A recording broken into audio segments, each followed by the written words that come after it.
When you open your eyes again, the walls of the tomb dissolve into the bright open air of a workshop along the Nile.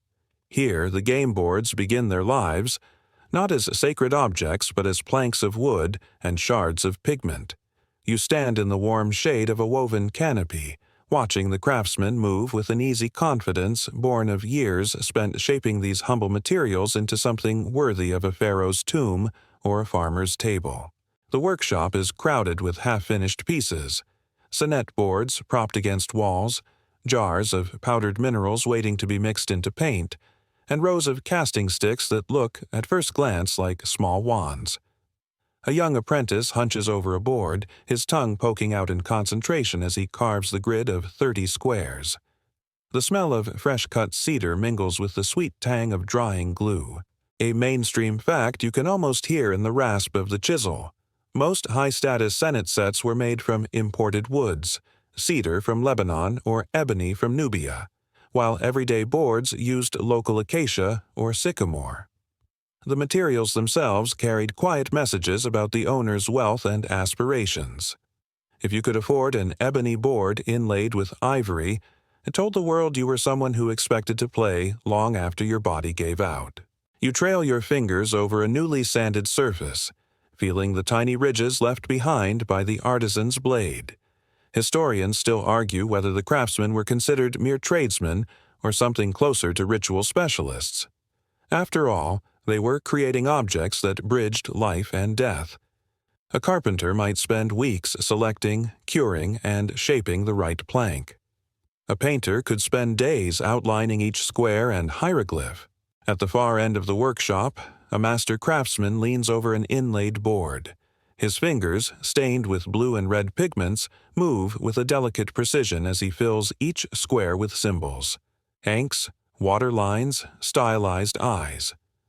He pauses to wipe sweat from his brow, then carefully positions the last fragment of faience into its place, one particularly quirky tidbit that surfaces in your memory. Some Senet boards were designed to double as storage boxes. You'd lift off the playing surface to reveal a hidden compartment beneath, a little cache for tokens and sticks. It's strangely charming, like discovering an ancient version of a board game drawer in your grandmother's living room. The apprentice beside you sneezes, sending a puff of sawdust into the air. You can't help but smile. Some workshop hazards never change. He wipes his nose with the back of his hand and gets right back to carving, determined to finish before the midday break. Beyond the canopy, the Nile glitters in the fierce sun, barges drifting past with cargoes of grain, oil, and stone. You realize that every Senet board was part of this wider economy: timber imported upriver, pigments ground from desert minerals, tools cast in copper that had traveled hundreds of miles.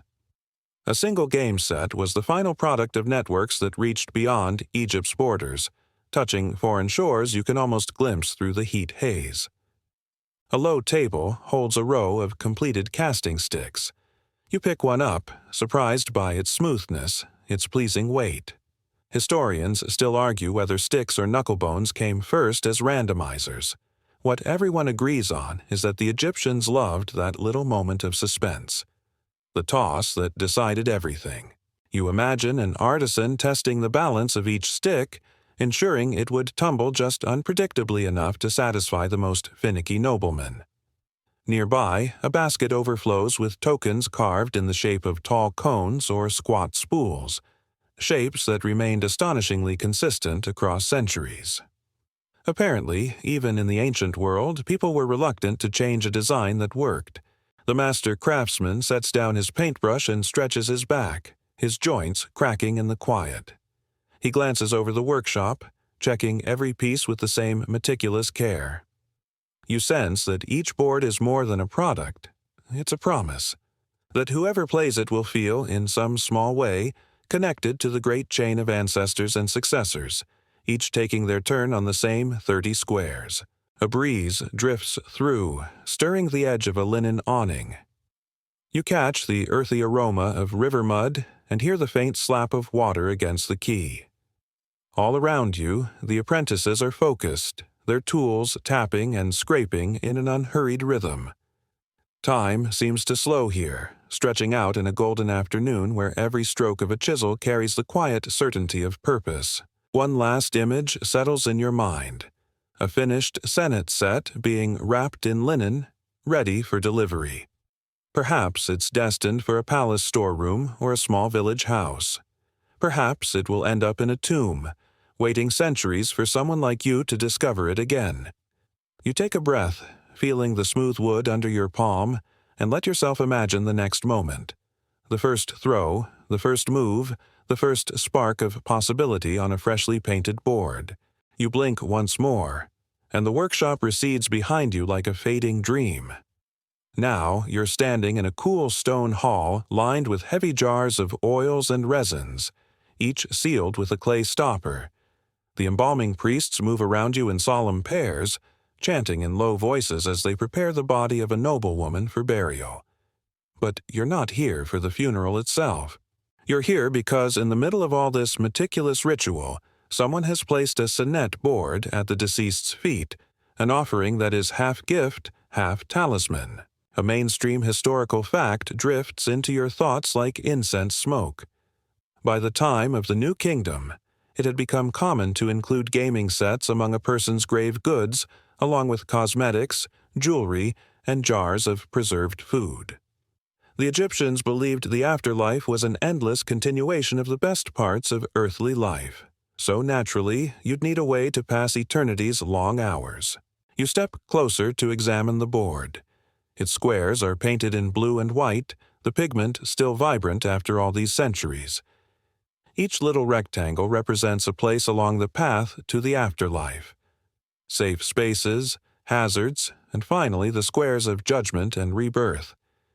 It looks so ordinary, almost casual, that it's easy to forget how serious this symbolism was. Historians still argue whether the inclusion of these boards was strictly religious or simply a reflection of social status. Maybe the noblewoman loved to play Senet in her courtyard on summer evenings. Or maybe it was just the done thing. If you could afford a fine coffin, you were expected to be buried with a proper board, too. One particularly quirky tidbit you overhear in a priest's chant.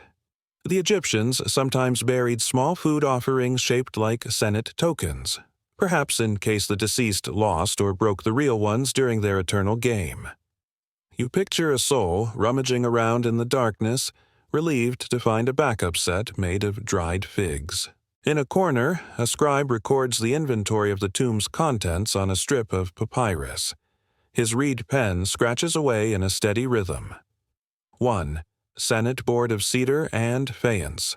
5. Cone-shaped pieces. 5. Spool-shaped pieces. 4. Casting sticks.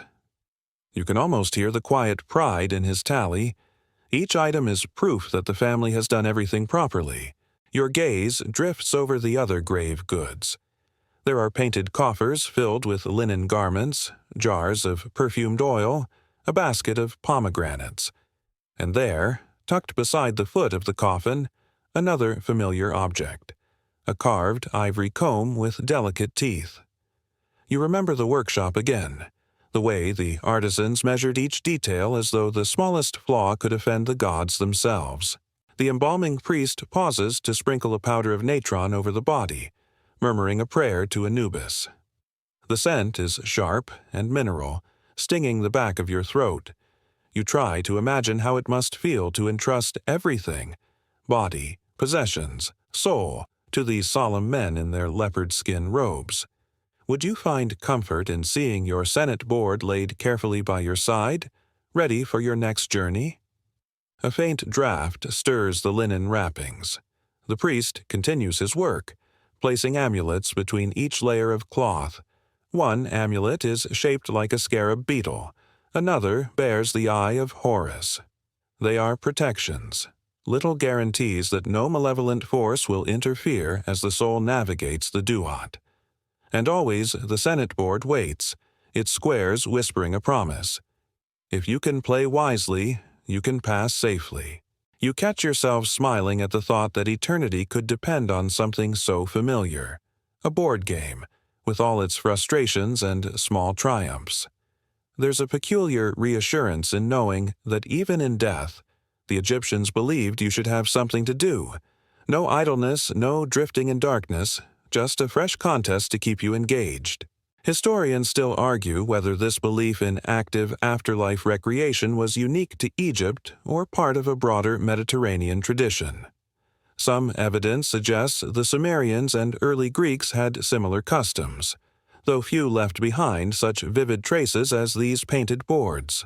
The priests begin to wrap the final bandages, their hands moving in practiced loops. The scribe reads back the inventory in a low chant, each item accounted for. You watch as they lower the Senet set into place, the tokens arranged neatly on top. It's a quiet, almost tender gesture, the last bit of normalcy before the tomb is sealed. You feel the air shift as the limestone door begins to slide shut, grinding against the threshold. For a heartbeat, you glimpse the scene in its final stillness. The noblewoman, wrapped in white, her treasures arranged in careful order, her Senet board poised for the first move she'll make on the other side.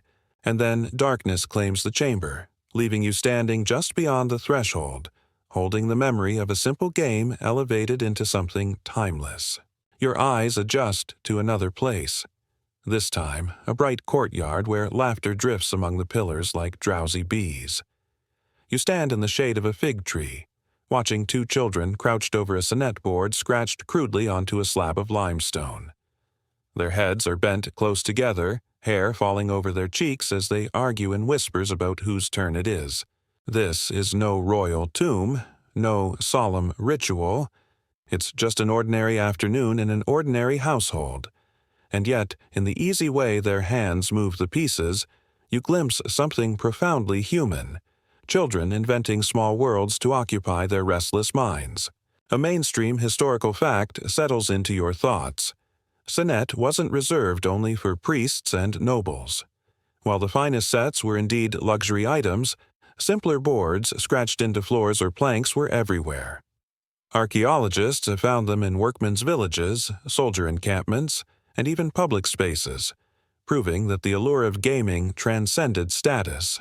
The older child, a lanky boy with a chipped tooth, tosses the casting sticks onto the slab. They clatter and spin, the noise sharp in the summer air. Historians still argue whether these more casual games were considered truly sacred, or simply pastimes that borrowed religious symbolism for fun. Some scholars suspect the line between entertainment and devotion blurred in daily life.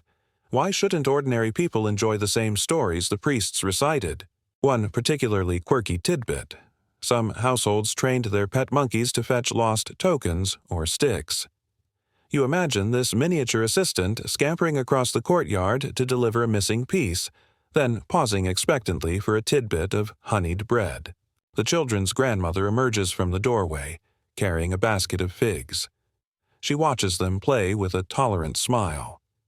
You can almost feel her patience, the way she weighs whether to scold them for bickering or let them work it out. She sets the basket down and eases herself onto a low stool, her hands resting in her lap.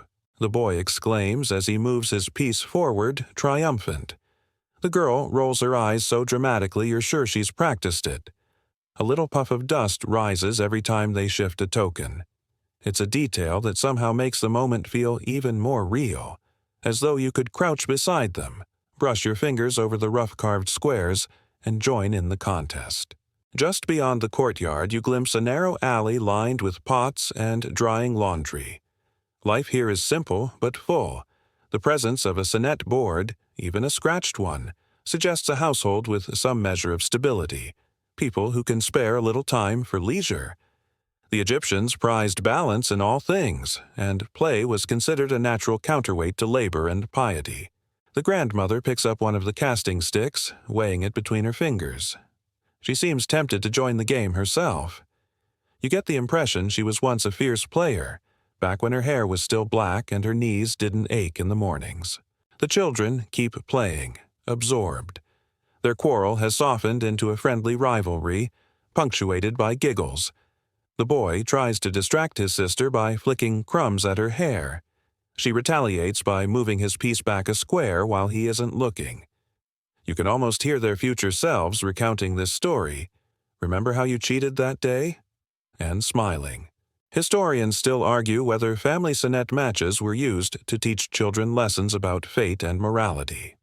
The movement of pieces across the board could be read as a metaphor for the journey of life, each toss of the sticks a reminder that fortune favors the prepared. The sun slips lower, gilding the walls with a warm glow. The girl finally wins, crowing in victory as her brother pouts theatrically. Their grandmother claps once, her palms dry and lined, and announces that it's time to bring in the laundry. The game scatters as quickly as it began, the tokens gathered into a scrap of linen, the board left behind as a ghostly grid etched in stone. You watch them disappear into the house, their voices trailing after them. In the hush that follows, you find yourself thinking about all the moments like this one that must have unfolded, unnoticed, across centuries. Small contests, petty quarrels, bursts of delight. These were the secret lives of ordinary Egyptians, lives as real and vivid as any king's. A breeze sighs through the courtyard. You crouch to trace the faint lines of the board, feeling the warmth of the sun-baked limestone under your fingertips. The squares are shallow but clear, proof that someone cared enough to mark out a space where fate and luck could dance together. And as you rise, you carry the quiet conviction that the most enduring legacies aren't always found in tombs or monuments. Sometimes they live in the laughter of children on a summer afternoon, in the scratch of a makeshift board, in the gentle satisfaction of playing a familiar game in the company of family. The courtyard drifts away, and you find yourself blinking in the dim light of a cramped workman's village near the Valley of the Kings. You trudge along a narrow lane, your sandals scraping dry dust that tastes of old limestone. The houses are small and close-packed, built from mud brick and topped with woven reed roofs. But even here, among the humbler dwellings of artisans and laborers, you spot the unmistakable shape of a Senet board propped against a doorway. A mainstream historical fact tugs at your thoughts. In places like Deir el-Medina, the settlement for the royal tomb builders, Senet boards were part of daily life. These craftsmen were literate, well-paid specialists who carved Pharaohs' burial chambers by day and then relaxed with a throw of the casting sticks by lamplight. You duck inside one of the houses. The room is small enough that you could touch both walls if you stretched out your arms. A family sits in a circle around a low table. The father, broad-shouldered and weary-eyed, holds a board in his lap while his wife prepares a pot of lentil stew nearby. A single flickering oil lamp casts warm shadows that make the painted squares ripple in the half-dark. The father mutters something under his breath, probably about how the last toss cost him the game. His teenage son smirks, clearly savoring his father's bad luck. Historians still argue whether the workmen played Senet purely for fun or also as a way to settle disputes and establish social standing. In a village where everyone knew everyone's business, every little contest might have carried hidden stakes. One particularly quirky tidbit you notice as you lean closer. Someone has scratched an obscene doodle onto the underside of the board, just a tiny, rude figure with exaggerated features, a reminder that ancient humor could be as bawdy as any modern graffiti.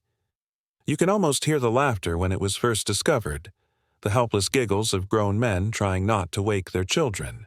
The mother ladles stew into clay bowls while the father contemplates his move.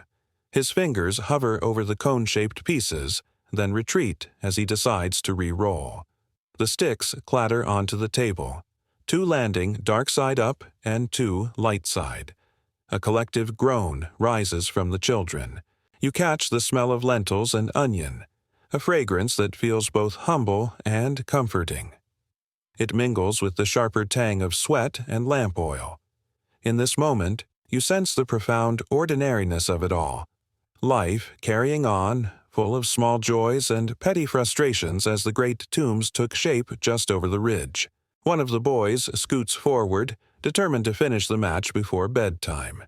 His father sighs, pretending resignation but clearly enjoying the ritual. They move the tokens carefully, each square a step closer to the safe zone. The mother rolls her eyes and mutters that the bread will burn if no one minds the fire. Outside, the wind picks up, rustling the reed roofs with a dry, papery sigh. You think of the countless nights just like this. Families huddled together, telling stories, rolling sticks, teasing each other over who cheats the most. Historians still argue whether the proximity to royal tombs gave these workmen a deeper sense of Senet's spiritual significance. Did they see it as just a game, or did it become a private rehearsal for navigating the afterlife they carved into stone every day? The father finally makes a decisive move, sliding his piece into the last square with a triumphant grin. His children protest, claiming he must have counted wrong, but the mother cuts in, declaring the game over and bedtime imminent. You can't help but smile. Some family dynamics never change, no matter how many millennia pass. The children trudge off to their sleeping mats, grumbling. The father leans back, rubbing his neck with a sigh of satisfaction. He sets the board carefully aside, as if it deserves respect even after the last token has been cleared. You wonder how many such games are hidden in the layers of history. Boards forgotten in abandoned houses, tokens buried under drifting sand. A dog barks outside, chasing some invisible trespasser down the lane. The mother douses the lamp, and the room dissolves into darkness. You stand in the doorway for a moment, feeling the night settle over the village like a blanket. In this simple house, the board is more than just a diversion. It's a link to the past, to the gods, to each other. A reminder that life and death were never entirely separate in the minds of the Egyptians.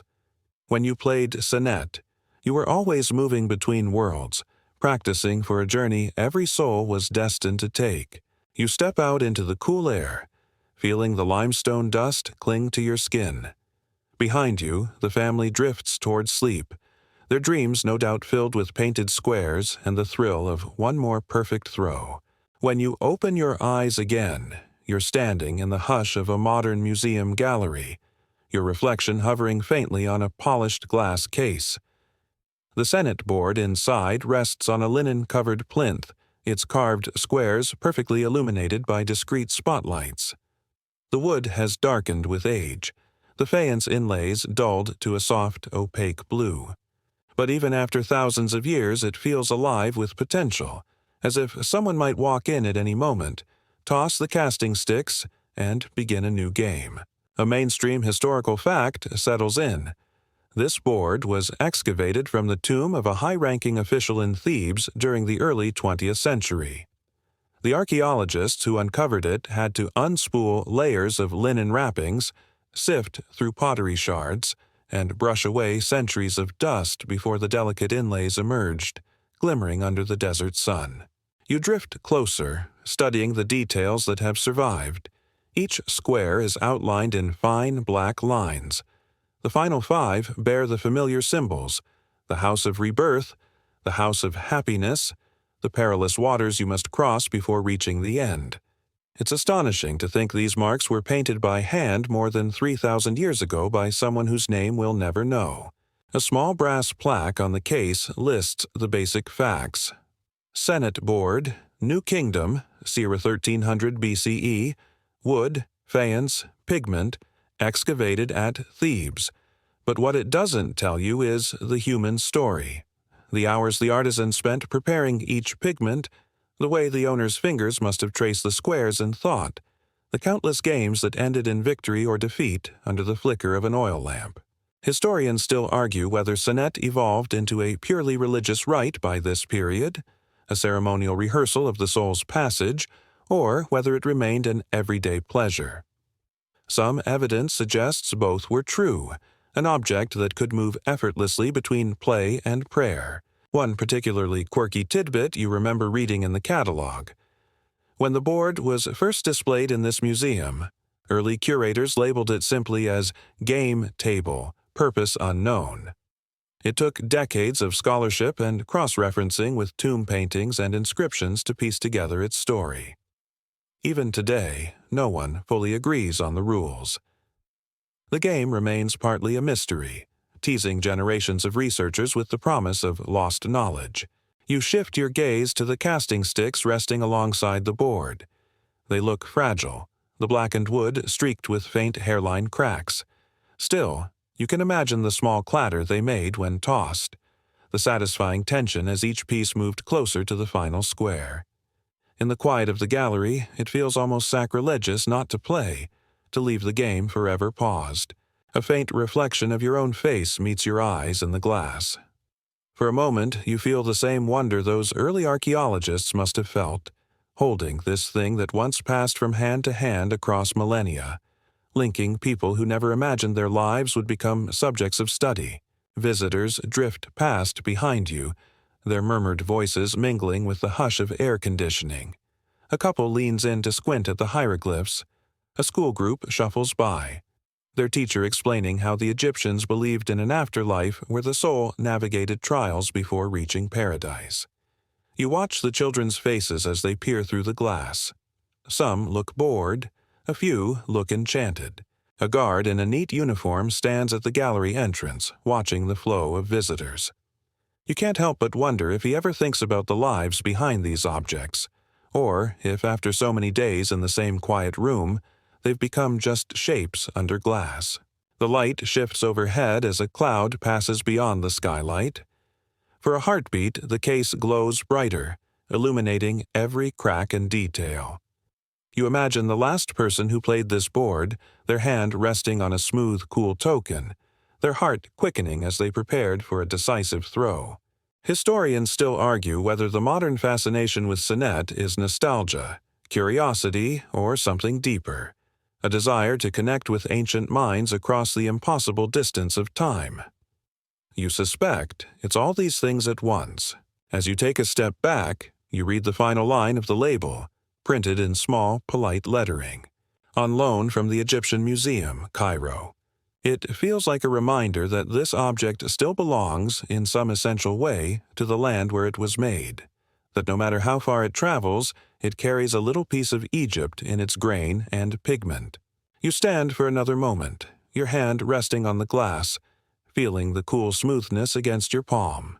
Then you turn away, leaving the Senet board in its pool of light, suspended between worlds, part artifact, part puzzle, part echo of countless hands that once played across its surface. As you walk toward the exit, you carry with you the sense that some stories never truly end. They just wait, patient and unassuming, for someone else to come along, lift the lid, and make the first move. When you next look around, the sterile modern gallery has faded, replaced by the warmth and hush of a small private chamber, somewhere inside a grand house on the Nile. You blink and see painted columns supporting the ceiling, their capitals shaped like blue lotus flowers. A high window lets in a stripe of gold sunlight that spills across a polished Senet board resting on a table of inlaid ivory. You can almost taste the still air, scented faintly with beeswax and crushed herbs. This is a noblewoman's room, you realize, a place of retreat where she can read, compose letters, and play games away from the constant clamor of servants. The walls are decorated with scenes of offering and worship, reminders that even leisure is never far removed from faith. A mainstream historical fact comes to mind. In elite households of the New Kingdom, women could be literate, manage estates, and preside over complex households. Playing Senet wasn't just a diversion. It could be a mark of refinement, a demonstration of intellect and social grace. At the table sits the lady of the house, draped in linen pleats so fine they look almost translucent. Her black wig is braided and perfumed with a cone of scented fat, slowly melting in the heat. She has the serene, slightly amused expression of someone who knows she holds power over her domain, including the outcome of this afternoon's game. Opposite her is a young female relative, perhaps a niece or favored companion, who is glancing anxiously at the tokens. The noblewoman lifts the casting sticks, giving them a delicate shake that makes their painted ends click together. Historians still argue whether this moment, when the sticks leave the hand, was believed to involve the influence of fate or even the gods themselves. Perhaps Thoth, the scribe deity, watched over each toss to decide who deserved victory. The sticks scatter across the board. 1 dark, 3 light. The older woman's mouth curves into a satisfied smile. With graceful fingers, she moves her token forward, capturing her opponent's piece in a single, confident motion. A quirky tidbit you wouldn't expect.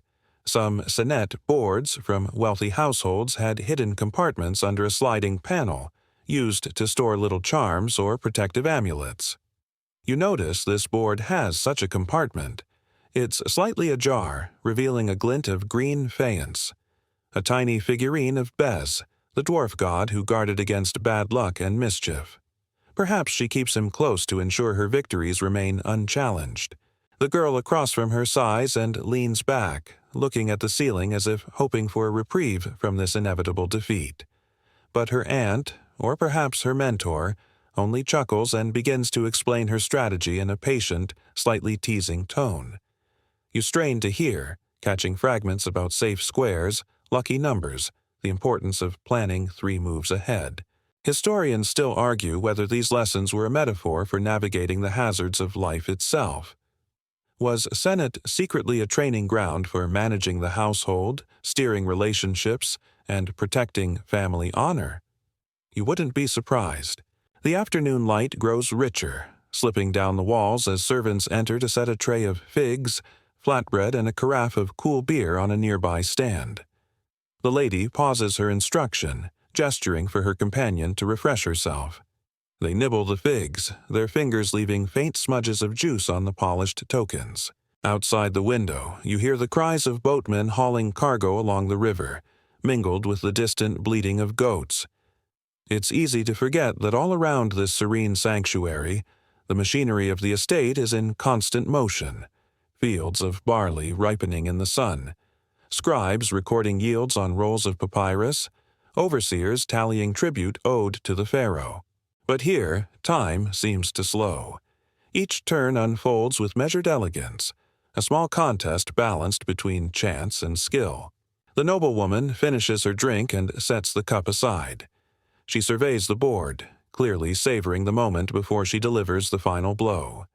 With a gentle flick, she moves her last token into the house of rebirth. Victory. The girl claps her hands to her cheeks in exaggerated despair, then dissolves into laughter. The older woman joins in, her mirth a rich musical sound that fills the chamber. In that instant, you see how these games cemented relationships, taught deference, and offered a rare space for affection in a world ruled by hierarchy. You can almost imagine her voice as she leans in to reassure her young opponent. You'll do better next time. One day, you'll master this board, and maybe everything else besides. Outside, the shadows lengthen, and a servant moves to light an oil lamp in the corner, filling the room with honeyed glow. The lady brushes crumbs from her linen skirt and gestures for the board to be cleared away, but you can tell she's already thinking about her next match. As the tokens and sticks are gathered into a small linen pouch, you step back into the gathering dusk, leaving them to their lessons, their laughter, and the quiet confidence that the game, and its wisdom, will outlast them all. You find yourself walking along a colonnade that opens onto a palace courtyard bathed in soft twilight.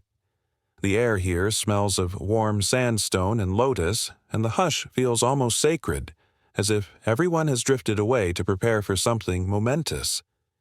You follow the polished flagstones toward an open doorway, where torchlight flickers across painted reliefs of gods and kings. Inside, you discover an archive, rows of papyrus scrolls stacked in niches, each tied with a ribbon or sealed with a blob of dried mud. A scribe in a white kilt moves from shelf to shelf, murmuring to himself as he consults an inventory list. You watch as he selects a scroll and carries it to a low table. There, an older man in a leopard-skin priest's robe waits, fingers steepled, his eyes sharp in the glow of an oil lamp. A mainstream historical fact emerges. In some temple libraries, records weren't limited to hymns or tax receipts. They also preserved guides to rituals, instructions for dream interpretation, and, yes, even accounts of games. Though we don't have any complete rulebook for Senet, fragments of texts hint at attempts to codify and preserve its instructions for generations. The scribe unrolls the papyrus, revealing faded columns of hieratic script. He begins to read aloud in a patient, resonant voice, and you can almost feel the centuries unfurling in each word. Some lines describe how to arrange the casting sticks, how to set tokens in their starting positions, how to recite a blessing before the first throw. Other sections are more obscure, full of half-remembered incantations. Historians still argue whether these passages were practical tips or magical charms meant to sway the outcome of the game. The priest listens, nodding occasionally, as if comparing this version to knowledge passed down by older colleagues. At one point, he interrupts to ask the scribe to repeat a line about the safe square beneath the protective hand of Horus. The scribe obliges, tracing the words with an ink-stained finger.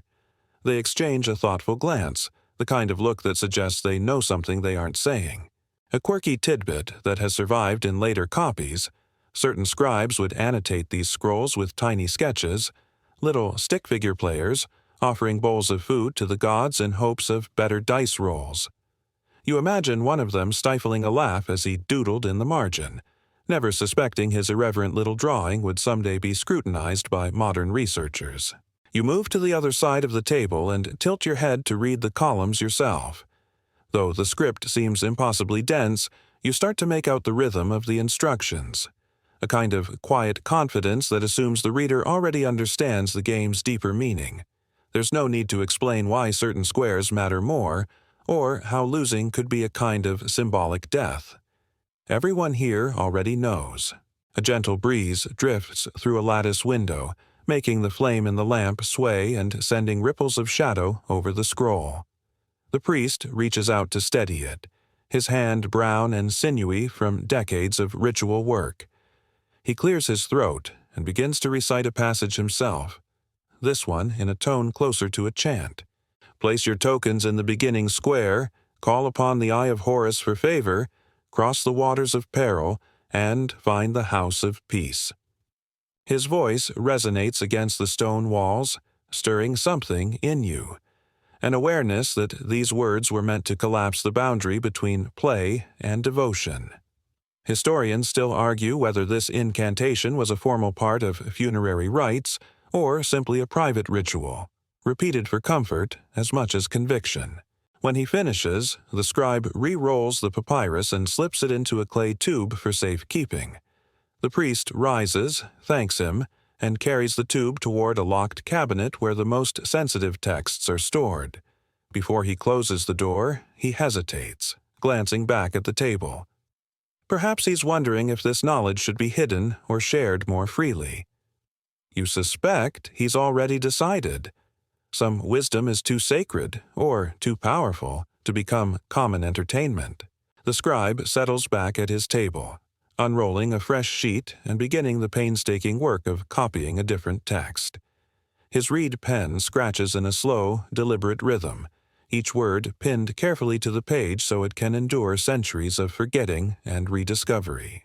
As you step back into the courtyard, you feel a curious tenderness for these men, so dedicated to preserving a game that was never just a pastime. They believed, and maybe you believe a little too, that the rules and symbols contain secrets worth carrying across time. The sun has finally dipped below the palace walls, and torches flare in iron brackets. Somewhere in the distance you hear the faint thud of a drum calling the household to the evening meal. But here, in this quiet place, the memory of the scroll lingers. A record of laughter, strategy, and faith, inscribed by hands long turned to dust. And you suspect that if you could walk these galleries 1,000 years from now, you'd still find someone in a quiet room, trying to decipher the meaning of a simple game.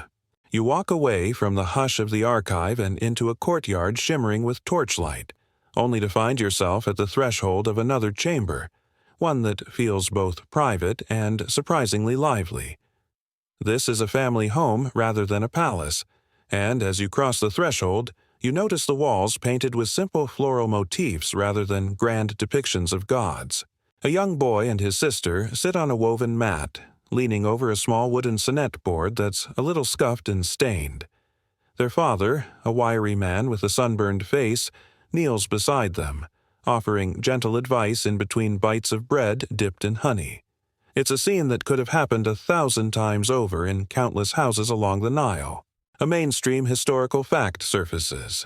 Senet was not reserved for the elite alone. Archaeologists have found modest boards carved into the backs of pottery shards and even scratched into stone thresholds, proof that ordinary families played whenever they could. While the wealthy owned polished versions inlaid with ivory and faience, humbler Egyptians made do with simpler versions, sometimes passed down for generations. The boy carefully sets his tokens on the starting squares, his brow furrowed with fierce concentration. His sister hums a little tune under her breath, clearly more interested in the rhythm of the casting sticks than the outcome of the game. Their father suppresses a laugh and shows her how to hold the sticks just so, encouraging her to give them a try. You kneel beside them, watching her tiny hands as she tosses the sticks onto the mat. 2 dark sides up, 2 light. A respectable throw.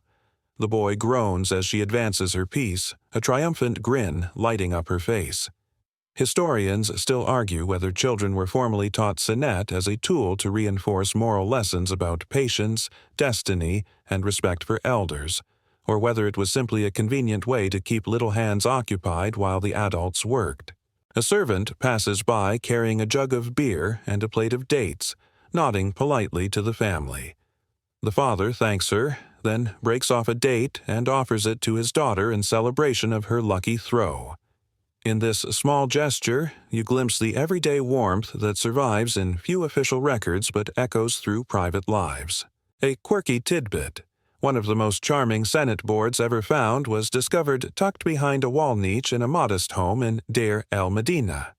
It was carved out of scrap wood, and instead of hieroglyphic squares, the creator had etched little doodles, fish, flowers, and what might be an awkward attempt at a cat. It's proof that the impulse to personalize a favorite game is as ancient as the Nile itself. Back on the mat, the boy's luck begins to turn. He draws in a slow, steady breath and flicks the sticks in a practiced arc. When they land, his eyes widen. All 4 sticks show their light side. A perfect throw. He lets out a delighted whoop, and even his sister claps her hands in admiration. His father ruffles his hair with exaggerated solemnity, as if bestowing a royal blessing. The firelight flickers across their faces, and you feel a pang of something almost like homesickness for this moment of simple connection. The father picks up one of the tokens, a smooth piece worn shiny by countless games, and tells the children that when he was their age, he believed the gods themselves chose every throw. He leans closer, lowering his voice to a conspiratorial whisper. Perhaps they still do. Historians still argue whether Senet retained a sacred role in everyday life, or whether, by the later dynasties, most families played it mainly for amusement. You can't help suspecting the truth lies somewhere in between, that each household infused the game with whatever meaning they needed most, whether it was devotion or simple distraction from the hard work of survival. The children play on, their laughter mingling with the crackle of the brazier. Outside, the chorus of frogs grows louder as evening deepens into true night. The father gently calls an end to the game, promising they will play again after chores tomorrow. You watch as he scoops up the pieces and slides them into a little linen pouch. He ties it closed with practiced hands, then sets it carefully on a shelf above the mat, out of the children's reach. It's a gesture of respect, the same reverence with which someone might fold a family's most treasured relic. For a moment, the father's gaze lingers on the shelf, his expression softened by memory. Perhaps he's thinking of his own father teaching him the same moves in the same corner of this house, the same flickering torchlight casting long shadows on the wall. The boy and girl carry their mat to the side of the room, their voices hushed now, heavy with the first hints of sleepiness. You feel the air grow still, as if the household itself is settling down to rest. You step back into the corridor, leaving behind the gentle glow of the brazier and the comfort of familiar rituals repeated across generations. Even in this unremarkable home, you sense the game's power, how it can bind people together, one quiet evening at a time. You drift along a corridor where the torchlight fades into a deeper hush, a place where the palace yields to the final threshold between life and death. Here, you find yourself standing at the mouth of a tomb freshly hewn from the rock, the air within cool and heavy with the scent of limestone dust. A pair of workmen, sweat glistening on their bare shoulders, emerge carrying a wrapped bundle, a Senet board, its polished surface catching the last glimmer of evening. You follow them as they step inside, moving past painted walls alive with scenes of the deceased enjoying banquets, hunting birds, and, of course, playing games under the watchful gaze of the gods. A mainstream historical fact comes to life. Egyptians believed that the journey through the underworld required more than spells and prayers. A person needed skill, cunning, and a familiarity with rituals that mirrored earthly pleasures, like the playing of Senet, to navigate the hidden dangers of the duat. Some tomb paintings depict the departed calmly playing as if nothing were more natural. The workmen approach the central alcove, where a wooden sarcophagus rests beneath a carved canopy. Reverently, they place the Senet board at its foot. You can't help but think of all the hands that have touched this same board, players laughing over it, priests chanting over it, artisans varnishing it again and again until it gleamed like river water. Historians still argue whether the boards buried in tombs were actually used in life or made specifically for burial rituals. Some bear the faint scratches of countless games, while others look as if no hand ever dared touch them. Perhaps the truth is that the Egyptians wanted both, practical tools and perfect symbols. Nearby, a priest in a leopard skin stole approaches, carrying a small dish of nitron and a cup of resin. He sprinkles a pinch of the salt onto the Senet board and murmurs a blessing that sounds half like a lullaby. You lean closer to catch the words, but they blur into a hush that feels as old as the stone itself. A quirky tidbit. Certain tomb inscriptions suggest that the deceased could challenge the gods to a game of Senet as part of proving their worthiness. Imagine standing before Osiris and saying, "If I win, I get safe passage." It's both absurdly cheeky and perfectly Egyptian. Life and death negotiated through a game board. You step closer to inspect the painted squares. Some depict the familiar hieroglyphs, the water symbol marking the perilous crossing, the square of rebirth promising salvation. Others are less familiar, symbols that have defied translation, their meaning lost beneath layers of assumption and decay. The priest finishes the rite, setting aside his tools and tracing the air over the board in a final gesture of farewell. As he turns away, you sense an invisible hush settling over the chamber. In this final resting place, the Senet board waits like a sealed promise, that the deceased will play again, that the skills honed in life will serve them beyond the darkness. Historians still argue whether Senet was merely an allegory for fate or a literal tool the dead expected to wield. Some scholars favor the idea of symbolic power, a reassurance in the face of uncertainty. Others believe in the possibility of a true cosmic contest, where a well-timed throw could shift the balance between annihilation and eternal peace. You imagine yourself standing in that hidden hall of judgment, tokens in hand, the gods watching impassively as you prepare your opening move. The weight of each choice, the delicate chance of each throw, how it must have felt to believe your destiny could hinge on the fall of the sticks. A faint breeze whispers through the tomb entrance, stirring the resin-scented air and ruffling the linen wrappings around the board. For a heartbeat, you almost expect the tokens to slide forward on their own, compelled by some unseen will. But they remain still, waiting for hands that will never return. Outside, the moon rises over the cliffs, painting the landscape in silvery relief.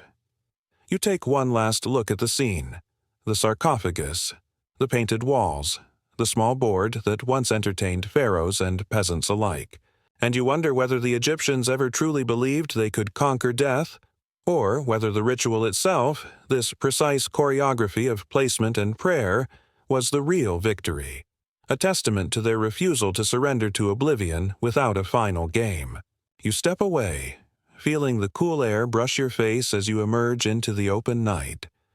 Somewhere in the distance, the Nile glitters like a black ribbon under the stars, and you can almost picture all the Senet boards that must lie buried beneath its sands, their tokens waiting in patient rows, ready to play again when the time comes. You step out from the hush of the tomb and feel the night's warmth enfold you once more. Yet you sense there's one last place to visit before this journey can exhale its final breath.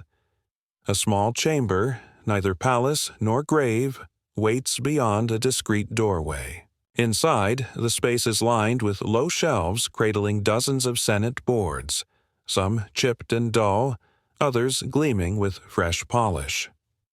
This is the workshop of a craftsman whose life has been dedicated to shaping these peculiar rectangles of strategy and faith. He doesn't look up right away as you cross the threshold.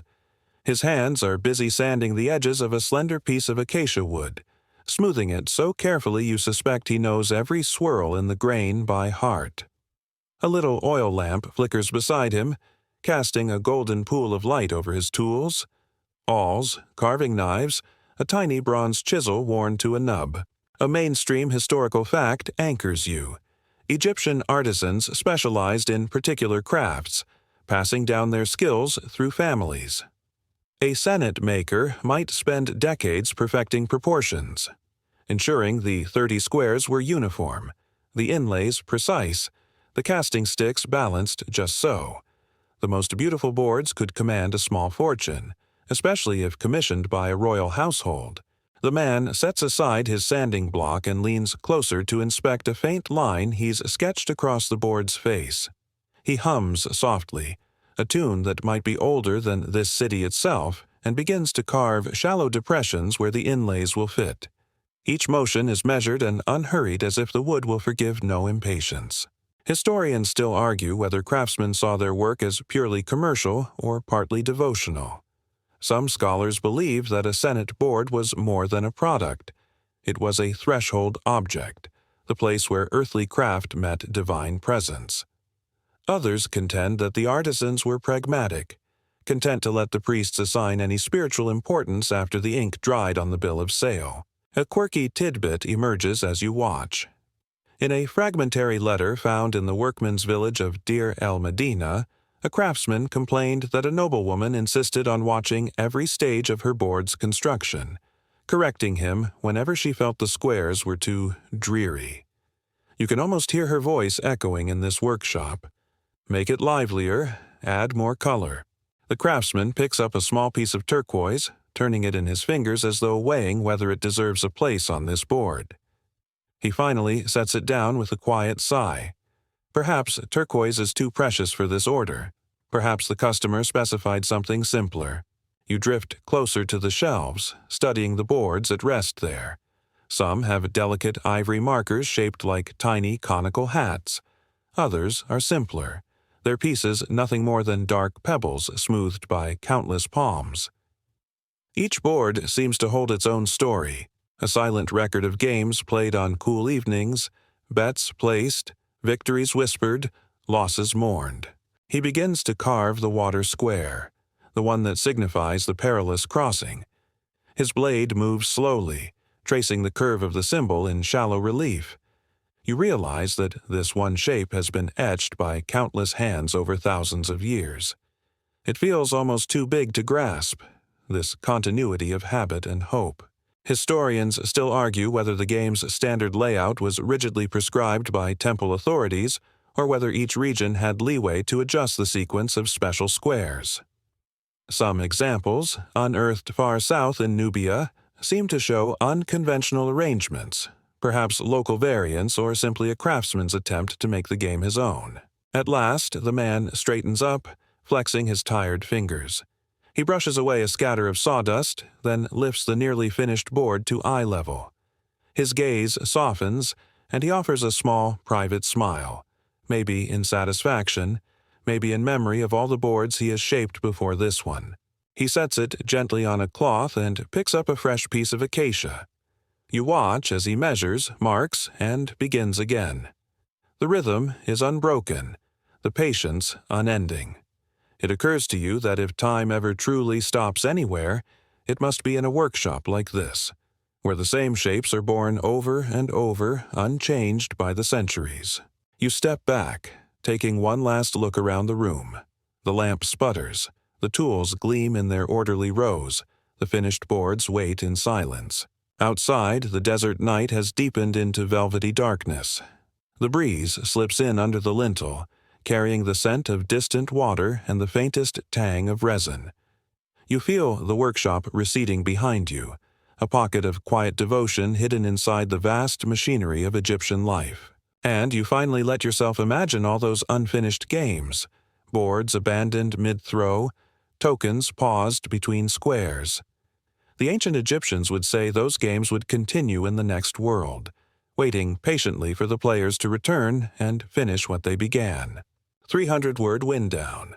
Now, you ease your breath and let the last scraps of torchlight fade from your mind. The bustling workshops and busy courtyards recede, dissolving into a slow, golden haze. You are no longer a guest wandering the corridors of memory, no longer a quiet observer at the edge of other people's games. You are simply yourself, here in this soft darkness with the comforting weight of stories still warm in your hands. Imagine the Nile flowing past under a crescent moon, its surface smooth as polished ebony. Along the banks, the reeds sway in time with the night wind, whispering that everything important will wait for you until you are ready to return. Each unfinished game, each forgotten throw, each worn token, still there, resting in the hush beyond waking. Your heartbeat slows as you picture the Senet boards lined up neatly in their hidden shelves, patient and untroubled by centuries. The soft lull of river water mixes with the memory of low laughter, of small triumphs shared across countless evenings. Let your thoughts drift like the little boats that once carried offerings downstream, unhurried and serene. There is nothing left to figure out tonight. No final moves to play, no tokens to place, no correct sequence to remember. In this moment, you have reached the end of the board, and found that it is not an ending at all, but a wide, gentle space where you can simply rest. Good night, traveler. Sleep well.